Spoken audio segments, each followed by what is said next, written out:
I was 12 when I learned pain was a better teacher than love. The belt came down instead of words, and by 16, I'd stopped expecting apologies.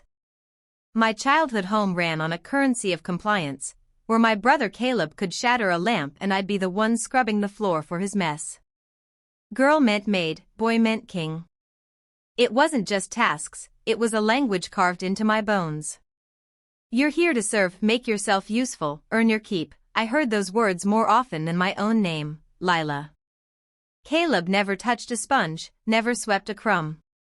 He had his own room, pristine, while I scrubbed his sink and mine. My parents called it discipline. When I asked why Caleb was exempt, Mom's eyes narrowed. He's got bigger things to worry about. You'll get it when you're older. I'm older now, and I get it. It wasn't about gender. It was about power. The breaking point came on a humid Saturday. I'd just pressed Caleb's dress shirt for a dance I wasn't allowed to attend. Downstairs, he lounged, sipping the last of the lemonade I'd made. "Any left for me?" I asked, wiping sweat from my brow. He smirked. "Squeeze your own lemons, Layla." Something snapped, not loud, not wild, just a quiet fracture. "Do it yourself," I said, voice steady. He froze. Mom's head whipped around. "What was that?" she hissed, like I'd cursed her name. "I'm done," I said, heart pounding. "I'm not his servant." Dad stormed in, face dark, reaching for the belt in the kitchen drawer, the one they kept for moments like this. "You've forgotten your role," he said, the leather coiled like a snake. Mom stood silent. Caleb grinned, like he'd won a bet. I didn't flinch when the belt struck my shoulder. The pain was sharp, but it felt honest, cleaner than their words. That was the last time. That night, I left with a backpack, $5, and a bruised collarbone. No note, no keepsakes, not even the comb they made me share with my cousin to save space. I crashed in Mara's garage, my friend whose parents didn't just see me, they cared. Their worry was a language I'd never heard at home. My shoulder healed. The ache in my chest didn't. I waited for a call, a shout, even a threat. Nothing came. I wasn't their daughter anymore, I was a ghost they'd swept away. That silence became my weapon. I wielded it with the precision they'd drilled into me. 3 weeks later, an email pinged. Asterisk Mom, Caleb's got a banquet, and his shirts are wrinkled. Come home. This is silly, asterisk no are you safe? Just demands. A week later, Dad, asterisk you're acting like a child. Apologize, and we'll let you back asterisk let me. I saved the messages, not for proof, but as a reminder of why I'd walked away. Mara's family gave me their attic, a cat, a corner to breathe. I started writing. Not for them, for me. A list of every task I'd carried since I was 10, mopping, cooking, folding, tracking their grocery lists, scrubbing Caleb's toothpaste from the sink, cleaning his party messes while he slept.